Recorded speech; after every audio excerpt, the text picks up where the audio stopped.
Good afternoon from Cameroon's economic capital city, Douala. Ladies and gentlemen, you are on to Equinox Television.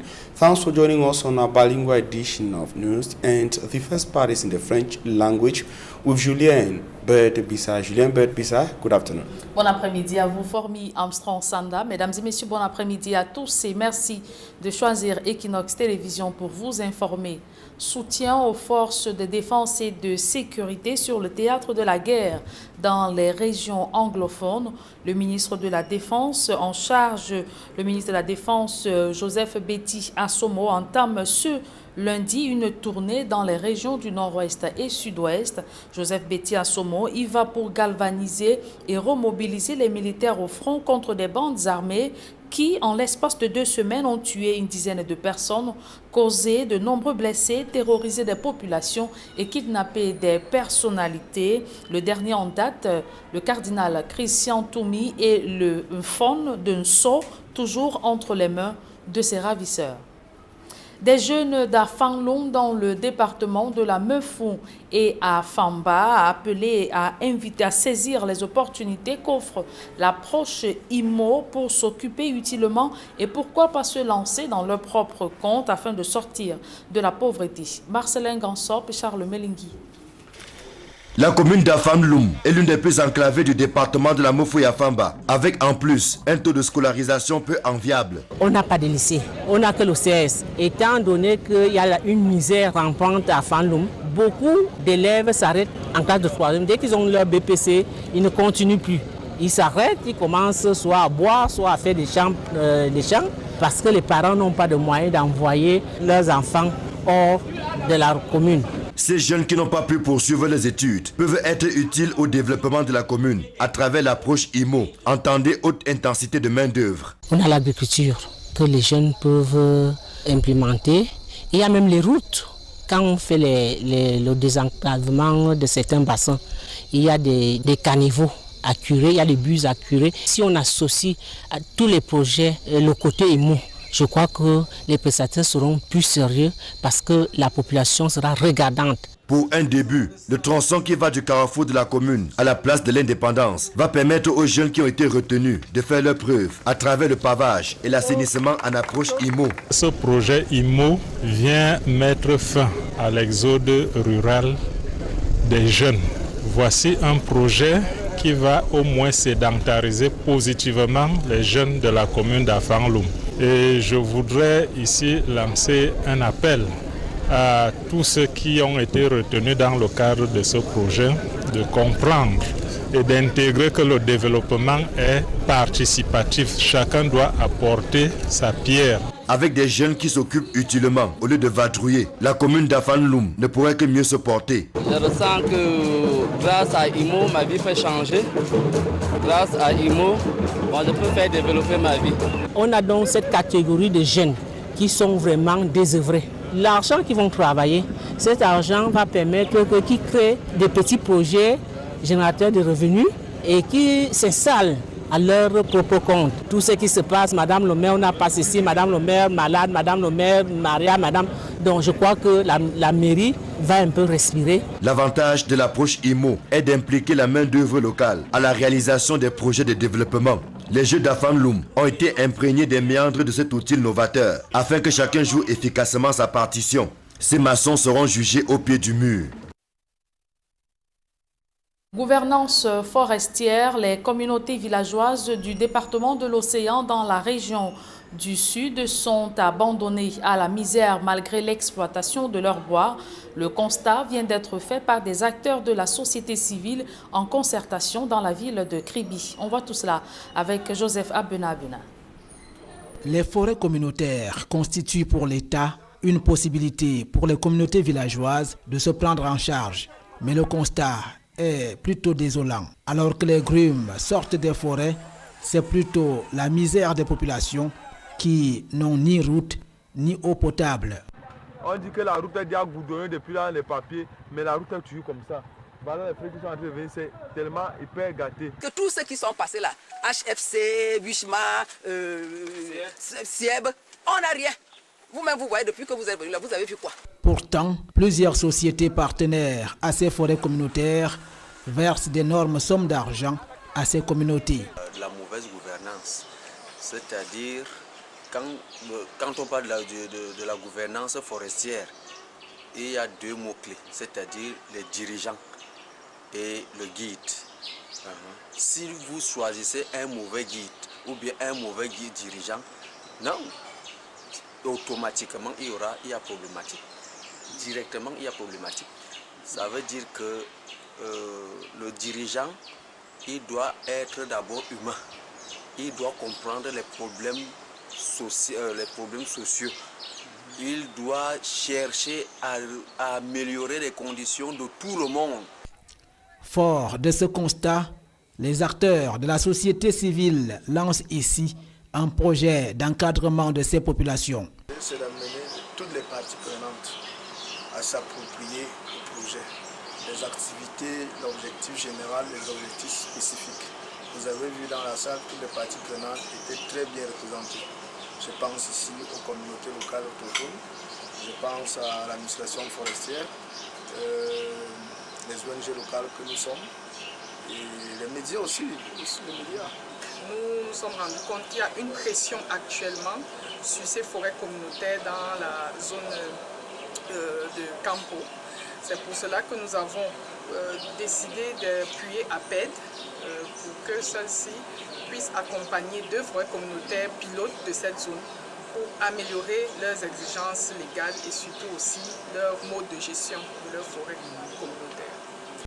Au bout des différentes activités, on s'attendra à une transparence accrue dans la gestion de ces ressources des forêts communautaires pour le bien de tous. Parlons éducation à présent. Le professeur Nalova Nyonga engage ses collaborateurs sur le chemin du travail bien fait, de l'assiduité et de l'exemplarité afin que les défis de l'année scolaire en cours soient relevés. La ministre des Enseignements secondaires procédait à la remise des distinctions honorifiques à certains personnels méritants et à l'installation des responsables promus à diverses fonctions au sein de son département ministériel. Par ces temps de crise sécuritaire et sanitaire, elle a dit attendre beaucoup de ses collaborateurs qui doivent avoir à cœur l'accomplissement des objectifs. Je vous propose d'écouter quelques-uns au micro de Marcelin Ganson. C'est d'abord un honneur et c'est une invite à aller toujours de l'avant. La présente médaille, c'est le résultat de beaucoup d'efforts, de beaucoup de sacrifices. Je ne compte pas m'arrêter en ce bon chemin. Je voudrais toujours faire honneur à ma hiérarchie. Nous sommes en pleine construction et vous avez suivi, Madame le ministre l'a dit, nous sommes non seulement dans la philosophie du Clean School, maintenant avec les défis que nous impose le Covid-19, nous sommes maintenant engagés dans l'éducation à distance. Et tout cela demande de nous beaucoup de sacrifices, encore et davantage de travail. Comme le ministre vient de dire, c'est les positions qu'elle a données aux gens qui méritent. Et je crois que je mérite être là en tant que conseiller technique numéro 3. Et j'espère et je sais que je vais faire mon travail pour réaliser ces visions dans cet ministère.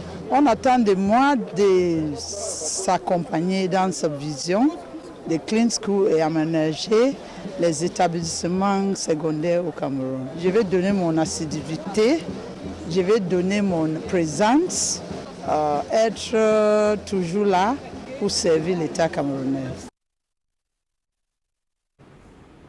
À l'étranger, présidentielle américaine, quelques habitants de Washington, D.C. ne cessent de jubiler à la suite de l'élection de Joe Biden comme président des États-Unis. Quelques-uns se sont exprimés au micro de nos correspondants Jean-Jules Ngako et Bruno Kemayou.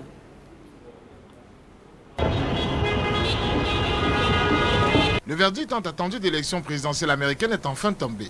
Le candidat démocrate Joe Biden devient le 46e président des États-Unis. Après l'annonce des résultats, des centaines d'Américains ont convergé vers la Maison-Blanche pour laisser exprimer leur joie. Ambiance. C'est incroyable de voir une femme noire élue vice-présidente aux États-Unis.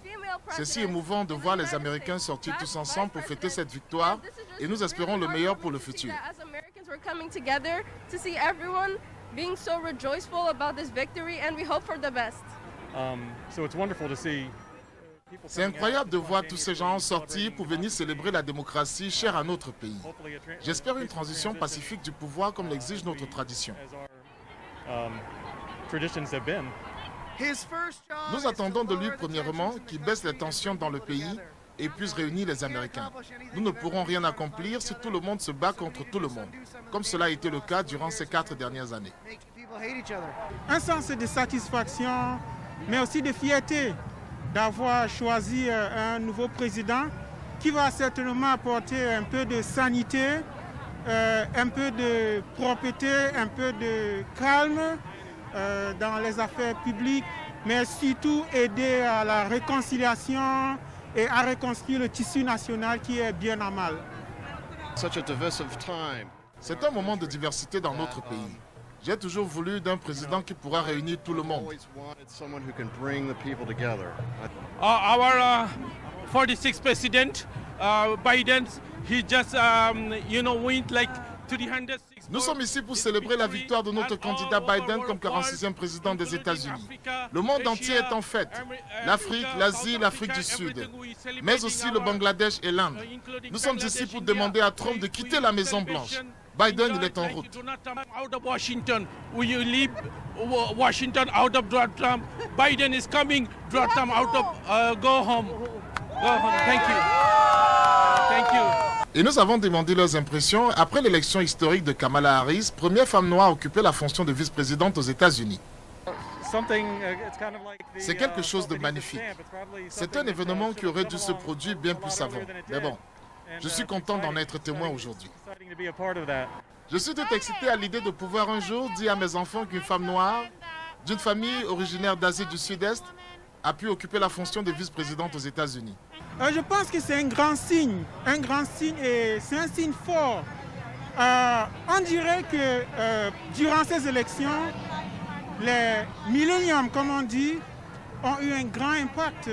Et avoir une femme noire vice-présidente, c'est vraiment quelque chose de fort. Et j'espère que ça peut être quelque chose qui instruit le public, pas seulement aux États-Unis, mais peut-être ailleurs en Afrique, au Cameroun et ailleurs, de comprendre que c'est possible de changer les choses en bien. C'est possible de faire briller son rêve. C'est possible de créer une société plus juste, une société qui s'ouvre et qui n'a pas peur de l'autre. Donc c'est une grande joie pour la communauté noire américaine aux États-Unis et par extension pour beaucoup d'Africains, beaucoup d'Américains qui pensent du bien pour les États-Unis. Harris, she is good. Is first time woman in U.S. history, vice president. L'élection de Harris comme vice-présidente aux États-Unis est formidable. Pour le peuple indien aussi, puisqu'elle a des origines indiennes. Cela montre que les minorités prennent de plus en plus de pouvoir dans ce pays. Avant, c'était Obama, aujourd'hui, c'est Harris. J'en suis très fier. Et il compte bien poursuivre les festivités jusqu'à l'investiture de Joe Biden prévue pour le 20 janvier 2021. Et les États-Unis d'Amérique ont donc un nouveau président et une seule question taraude les esprits, celle de savoir qui est Joe Biden. Élément de réponse dans ce reportage de nos confrères TV5 Monde. Pop worked in a silk mill. Oh, sorry. Elles lui ont d'abord donné un style. Ses lunettes aviateurs sont devenues l'accessoire de ses campagnes. Je les porte depuis l'âge de 15 ans. C'est comme ça. Joe Biden, 77 ans. Qui se cache derrière ses verres fumés? Il est né dans la ville ouvrière de Scranton, Pennsylvanie. Enfant, il lutte contre le bégaiement, passant des heures à réciter des poèmes devant sa glace. Diplômé en droit, il débute une carrière d'avocat et rejoint le Parti démocrate. Il est élu sénateur du Delaware en 1972. Il a 29 ans, 3 enfants et une vie qui lui sourit. 6 semaines plus tard, son monde s'écroule. Sa femme et sa fille de 13 mois décèdent dans un accident de voiture. Ses 2 garçons sont blessés. En me consacrant à eux, j'ai trouvé ma rédemption. Il prête serment depuis la chambre d'hôpital. Il pense tenir 6 mois au Sénat, il y passera 36 ans. Il refait sa vie quelques années plus tard et se met à rêver d'un destin à la Kennedy. Par 2 fois, il tente d'obtenir l'investiture du Parti démocrate, sans succès. En 2008, Barack Obama le choisit comme vice-président. La tragédie de nouveau en 2015. Son fils Beau décède d'un cancer du cerveau. Effondré, Joe Biden met fin à sa campagne. 2020, le voilà pour la première fois investi par son parti. Il est apprécié pour son empathie, mais des femmes lui ont parfois reproché d'être trop tactile. Le candidat démocrate se révèle aussi gaffeur, s'en mêlant les pinceaux. Voici ma sœur adorée Valérie et je suis Joe, le mari de Jill. Oh non, non, j'ai inversé. C'est ma femme et ma sœur. J'ai tout mélangé. Suivant la devise de son père, Joe Biden mesure le succès à la manière dont on se relève de ses échecs. Et cette note en sport avant de mettre un terme à la première partie de ce journal. Concertation pour faire la paix entre la FECAFOOT et la Ligue de football professionnel du Cameroun. La FIFA reporte la réunion au 13 novembre prochain. Prévu ce lundi 9 novembre, il est question pour l'instance fêtière du football mondial de trouver une solution à la crise et les vives tensions entre le président de la Fédération camerounaise de football, Seydou Mbombo Njoya, et le général Pierre Semengue, président de la Ligue de football professionnel du Cameroun. Nous y reviendrons dans nos prochaines éditions du journal. À présent, la deuxième partie, elle est en langue anglaise avec vous, Formi Armstrong Sanda. Good day. Thanks, Julien Berbisa. Good day to you once again. Ladies and gentlemen, good day to you once again. Thanks for joining us in the second segment of information in the English language. We begin on human interests page to talk about a road accident in the northern regions of Cameroon where 3 persons have died following that road accident that occurred on Friday night along the Ngaoundiri-Garwa stretch of the road in the northern regions of the Republic of Cameroon. The fatal road accident occurred at a village known as Guna in the Odama region of Cameroon. The head-on collision between a pickup vehicle and an interurban transport vehicle left 8 persons severely wounded, killing 3 on the spot. The wounded victims, 8 in number, have been taken to the Garwa Regional Hospital, according to information where they are currently receiving treatment. And now we talk something else. The Kumba school massacre related killings in the northwest and southwest regions of Cameroon hit by the 4-year-old armed conflict preoccupied activities marking the 38th anniversary of the reign of the Biya regime between 6th of November 1982 and 6th November 2020. Derek Jato monitored the 38th anniversary of the ruling CPTM political party in the Fako division of the Southwest region and also in the Indian division of the Southwest region. His report. The killings of 7 students at Mother Francisca School in Kumba dominated talks at the 38th anniversary of President Paul Biya's accession to power. For a moment of silence. For our children who were unfortunately killed in Kumba in the course of exercising their rights to education, and to other militants who have led us to the world beyond themselves. In Boya, CBDM Mayor David Mafani Namange talked on the need for peace. The regional election was also echoed. To sensitize our councillors, to start preparing their minds, to start preparing them to this very great day, the 6th of December. In Ekondo Titi, the subdivision of the Cameroon Prime Minister and Head of Government, the CBGM Section President Honorable Etre Willem says Ndiantu stand for no to war. No to war, no to killing of school children, and they wish that we have peace in the country. And Toko subdivision came with the message that education is their priority for a better Cameroon. And in Mundemba, Chief Mekanya Charles Ukon, Section President for Njian stressed on the point that Njian division is bouncing back from the crisis much more stronger. Having gone through thin and thick, we know that Njian has been the target for the envy of many areas, even foreigners, because of the resources we have. And if the head of state has decided to make sure that Nigeria is protected, thanks to the magnanimity of the head of state, President of the Republic, President Paul Biya. To some youth, we have 10 things that we need. One of those things I would say is root. The second is root. The third is root. The fourth is root. The fifth is root. Right to the 10th is root. And we know that the head of state that we have cannot distance himself away from this. And then the message of trust.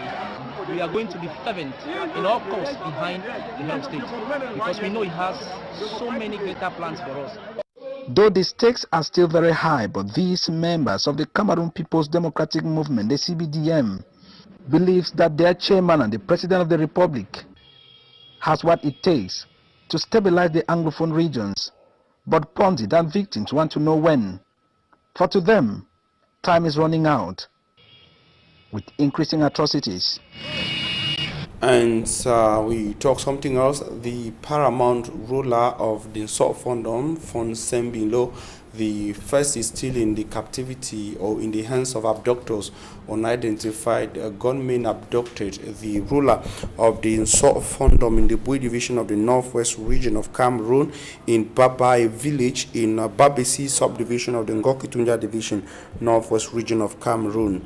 The Fon, who was abducted by key notables of the South Fondom, was returning to the South Fondom after spending close to 2 years out of the Fondom as a result of the insecurity rogging the northwest and southwest regions of Cameroon, and most especially the South of Fondom, and of course the seat of the South Fondom, which is Kumbu. They were abducted and taken to an undisclosed destination. Another key official who was taken alongside the phone was later released. That is His Eminence Christian Cardinal Tumi, but this phone is still in the hands of unidentified individuals together with his notables of the South Fondom. It should be recorded that the abduction of the phone generated widespread condemnation, especially from people, inhabitants of the locality, and of course people from within the South Fondom.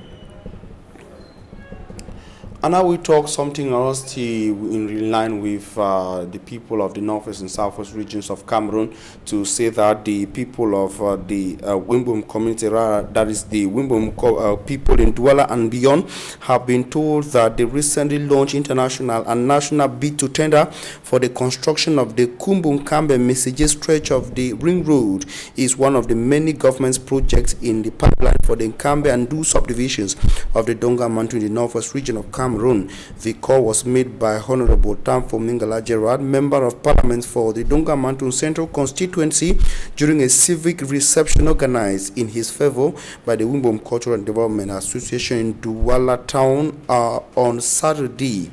In his message, the Wukuda President, Mr. Mfomi Joseph, congratulated the MP for his brilliant election to the Glass House last February the 9th and his appointment as the pioneer president of the Parliamentary Network for the Secular Economy PANSEC, while saluting his contribution to the educational, cultural and infrastructural growth of the Wimbum land. The Wikuda president asked him to facilitate the movement of goods and services in and out of the Donga Mantu division. The ceremony that brought together top Wimbum elite in Douala was also an occasion for the Wimbum community chief in Douala, Chief Bakari III, and members of parliament to ask the elite and the MP to create more jobs for their people and also maintain security back home. At the end of the day, we hooked up with the MP. I want to start by thanking all of you for this mark of confidence and for this sign of love that you have given to my humble personality. To have come out here in your numbers to welcome me here today after my journey to Parliament is a sign that you've recognized me as one of yours, as your son, as your brother, as your husband. At the same time, we live in a community where people must have different opinions, but each and everyone's opinion must be respected. It is very important. You can disagree without being disagreeable. You talk to your brother, he has a different opinion. We bring the different opinions together to help grow the community. So I want to say that let's continue living in unity. In unity we shall prosper. I want to say a little bit about the things that the president enumerated here in his speech. He was talking about bringing our children together, making sure that they have jobs, making sure that we have good roads. I will let you know something. When I campaigned for office, I promised my people that you will see a difference. A difference.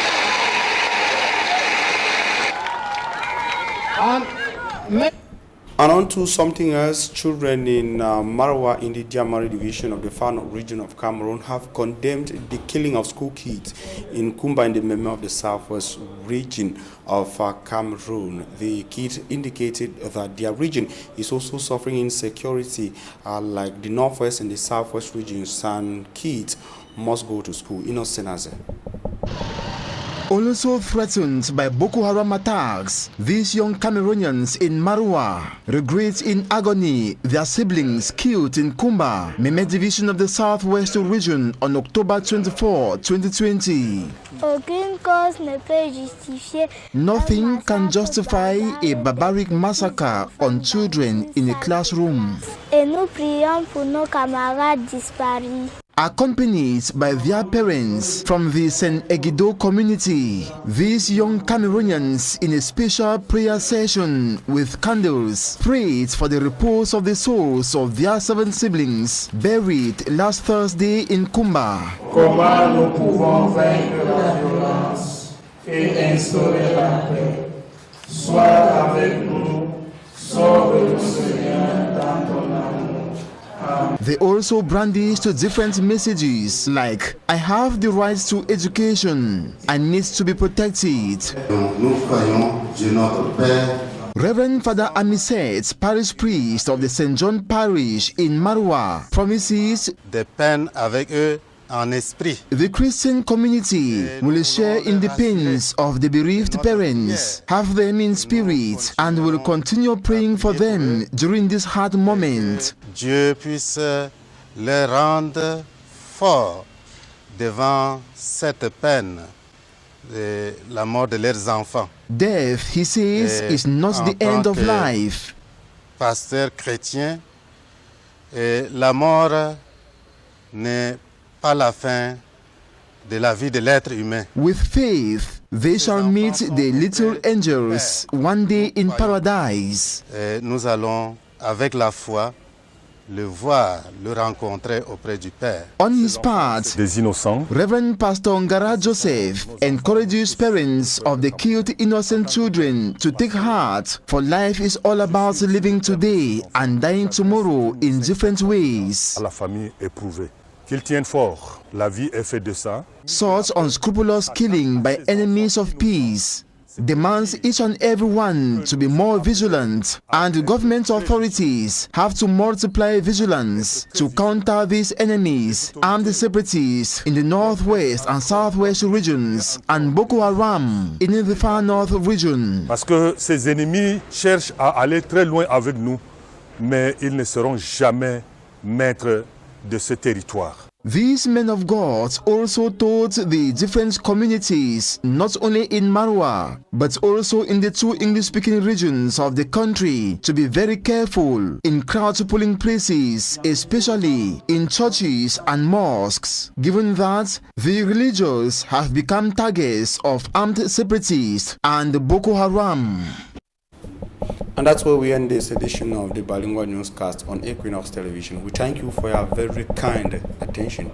While we urge you to continue with Equinox Television, we remind you that at 6 p.m. today you shall have a full newscast in the English language, and at 8 p.m. a full newscast will be in the French language. Julien Bert-Bissat and I will be back here tomorrow at 7 a.m. God willing. Julien, see you tomorrow at 7 a.m. Vous l'avez dit fort, rendez-vous demain 7h s'il plaît à Dieu. Mesdames et messieurs, merci d'avoir suivi cette édition du journal. Retrouvez dans quelques secondes Flavien Vallondoro et toute son équipe pour votre quotidien santé.